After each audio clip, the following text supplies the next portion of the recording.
Not only did this well-loved professor lose her job at George Mason, she suddenly found herself blacklisted, unable to find a job anywhere. So whenever I interviewed for a job, I would be offered it, usually on the spot.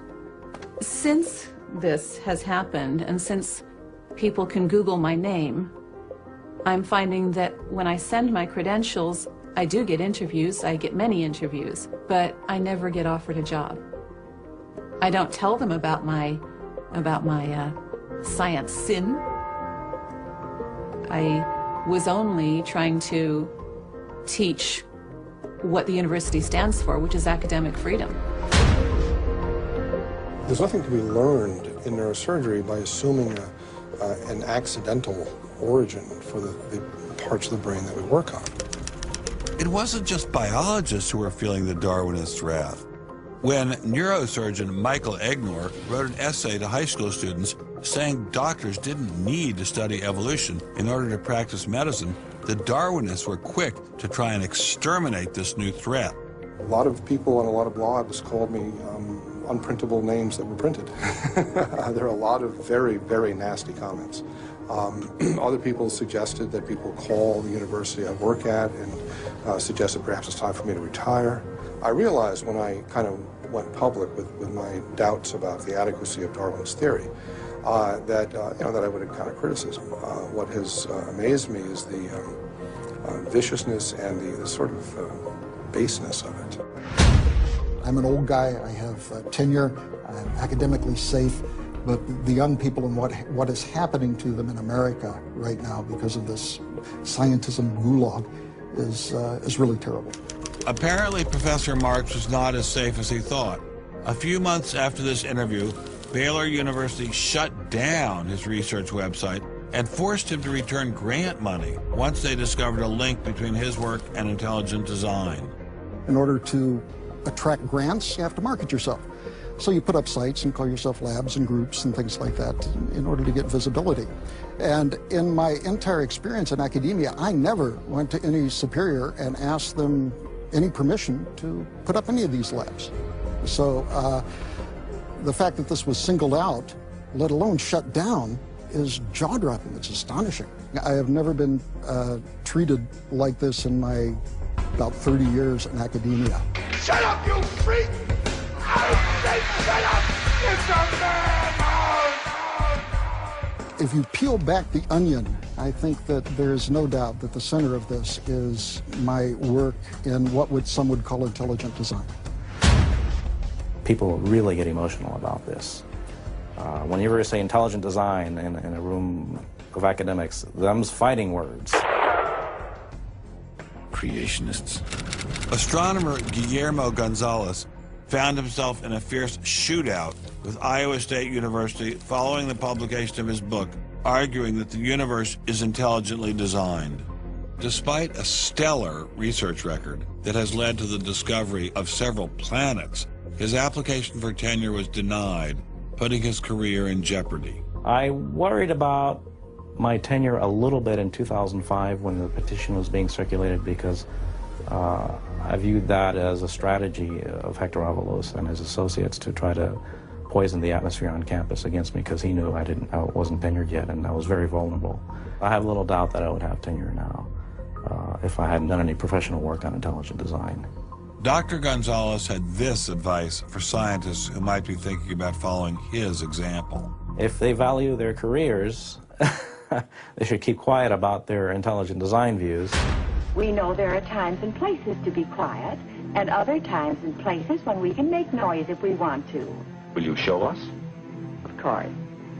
Boys and girls, how would you like to show some of the ways we know of being quiet? It's the kind of thing where you just learn to keep your mouth shut. In addition to those scientists who were willing to appear on camera, we encountered many more who didn't dare show their face for fear of losing their jobs. You use an intelligent design perspective to get the research done, but you're not allowed to talk about it in public. And so there is definitely incentive, if you think about it, for people to remain within the mainstream. You know, what's he up to? What is he thinking? Is he one of them? That kind of thing. If I write intelligent design, they hear creationism. They hear religious right. They hear theocracy. So it appears Mr. Shermer, the self-styled skeptic, was wrong on this one. Intelligent design was being suppressed in a systematic and ruthless fashion. But maybe intelligent design should be suppressed. I didn't like what was happening to these scientists, but on the other hand, we don't want our kids being taught that the Earth is flat or that the Holocaust never happened. It was time to ask the scientific establishment what was so bad about intelligent design. Intelligent design people are not genuine scientists. Intelligent design is a racket. It's just propaganda. The only intelligent thing about it is to have got people to call it that. It's really very stupid as well. Everybody knows science education in America is appalling. What we don't need at this time is intelligent design in the classrooms. To present intelligent design stunts their educational growth. It stunts their intellectual growth. But what I don't understand is how these animals could have been on Earth millions of years before man, and the Bible says the whole Earth was created in only 6 days. It wasn't just the educational aspects of intelligent design that had scientists concerned. Many suspected the movement masked a much larger agenda. Intelligent design is a set of excuses to squeeze creationism into the classrooms. Get intelligent design in the schools today, and we can have school prayers tomorrow. Any other complaints? Can you imagine anything more boring? The boredom attached to ID is supreme. It is so boring that I can't even bother to think about it much anymore. It's just utterly boring. Love is in the air, everywhere I look around. Love is in the air, every sight and every sound. Love was in the air, all right, but none of it was directed toward intelligent design. There seemed to be a lot to hate about ID, and nearly all of that hatred was focused on one place. The people from the Discovery Institute, the people who are doing the intelligent design, they're all varnish and no product. The Discovery Institute is a propaganda mill. It's an institution designed to suck in money from religious investors and turn it into a sanitized, somewhat secular version of the creation story to get it into the schools. If they have a way of understanding nature that's superior to the one that we all are making lots of discoveries using, great. Bring it on.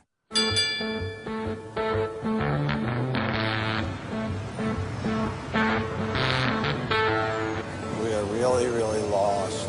I think it's on 3rd. I think it's on 3rd. I think it's down there.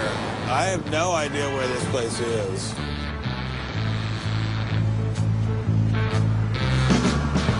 I guess I just keep walking. Do you have any idea where the Discovery Institute is? Have you ever heard of that? Never heard of that. Okay, thank you. How are you, sir? Good. Do you have any idea where the Discovery Institute is? Not a clue. Discovery Institute. Thank you. It's very kind of you to offer. Welcome to Seattle. Thank you, sir. It's got to be this whole building. Yes, where is the Discovery Institute, please? Discovery Institute on the 8th floor, Suite 808.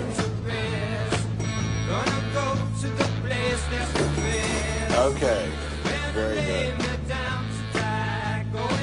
Aha! Success at last.